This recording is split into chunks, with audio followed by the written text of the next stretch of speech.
कन्या एस्ट्रो के प्रिय दर्शकों, जरा ध्यान से सुनिए। आज हम आपको बताने जा रहे हैं ग्रहों के कुछ ऐसे योग जो आपके जीवन में स्पष्ट संकेत उत्पन्न करते हैं। यदि ये संकेत आपको अपने जीवन में दिख रहे हैं तो समझ लेना कि ये पाप ग्रह योग आपकी कुंडली में बने हुए हैं। इनका समाधान जरूरी है, अत्यंत आवश्यक है, करवा लीजिए, वरना जीवन नर्क बन जाएगा। सबसे पहले, जब भी कुंडली में बुध और राहु मिलते हैं तो जीवन में धोखे बहुत मिलते हैं। दोस्त यार रिश्तेदार सब केवल और केवल आपसे लाभ लेना चाहते हैं। वो अपना मतलब सीधा करके और आपको छोड़कर चले जाते हैं। यानी कहने का मतलब यह है कि लोग आपको केवल यूज करते हैं एक प्रोडक्ट की तरह। आपके साथ धोखा छल बहुत होता है और सही समय और काल पर आपकी बुद्धि कभी जागृत नहीं होती। जब बहुत देर हो जाती है तब आपको समझ में आता है कि आपके साथ तो फ्रॉड हो गया, छल हो गया, धोखा हो गया।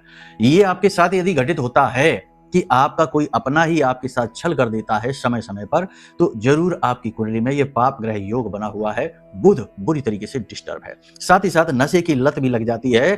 तरह तरह के नशे भी इंसान करता है और बुरी संगत में पड़कर अपने जीवन को और चरित्र को खराब कर लेता है, यदि चंद्रमा भी खराब है तो पहली चीज तो ये। दूसरी, यदि कुंडली में शुक्र राहु से ग्रसित हो जाए या किसी अन्य पाप ग्रह से ग्रसित हो जाए, जैसे कि शनि के साथ आ जाए या फिर मंगल के साथ आ जाए, सूर्य के साथ भी आ जाए, तो मान सम्मान की जीवन में बहुत कमी रहती है। धर्म अध्यात्म में रुचि जातक की बहुत कम हो जाती है। साथ ही साथ जातक के कई प्रेम संबंध बनते बिगड़ते रहते हैं।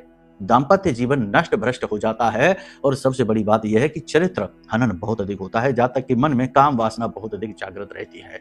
यहां तक कि जातक उल्टे सीधे व्यसनों में अपनी सारी कमाई झोंकता रहता है और उसके पास अंत में ना तो मान सम्मान इज्जत है और ना ही धन या फिर उसका बैंक बैलेंस बचा है।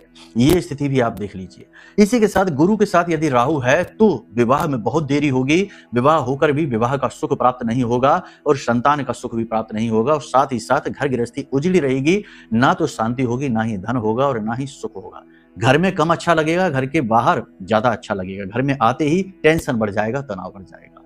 इसी के साथ साथ यदि मंगल के साथ राहु बैठा अंगारक बना रहा है तो यह स्थिति वह है कि जब शरीर में बहुत ज्यादा आलस होगा, दुर्घटनाएं होंगी, चोट बहुत लगेंगी और सबसे बड़ी बात यह है कि पैसा जगह जगह इन्वेस्ट होगा, जगह जगह अटकेगा, फंसेगा, पैसे का फ्लो डिस्टर्ब रहेगा। जो भी पैसा ले लेगा वो सही समय पर वापस ही नहीं करेगा। तनाव झगड़े के बाद ही पैसा वापस आएगा। और जातक कर्जे में भी बहुत ज्यादा रहता है, कर्जा चुका ही नहीं पाता। एक कर्जा चुकाने के लिए दूसरा कर्जा लेना पड़ता है। यदि ये स्थितियां आपके जीवन में हैं तो 100% इनमें से कोई पाप ग्रह योग आपके जीवन में बना हुआ है। लेकिन केवल इसी योग से नहीं, कई अन्य और स्थितियां भी होती हैं जो जीवन को बर्बाद कर देती हैं। सही आकलन के लिए कुंडली आकलन कराइए, नंबर वीडियो में है। हम आपकी सहायता के लिए तैयार हैं, महामाई की कृपा और आशीर्वाद से। प्रेम से बोलिए जय माई की, जय मां बगलामुखी।